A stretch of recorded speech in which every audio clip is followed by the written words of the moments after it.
vì non thấy riêng của đời ba rót hoa kiến phê hót giá cả cắm phê ơn đã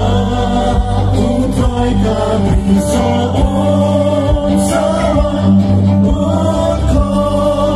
bắt cho lên đã quang đủ ơn cần nó ta chính trọng ơn cần nó ta chính trọng trong khi khốn u mê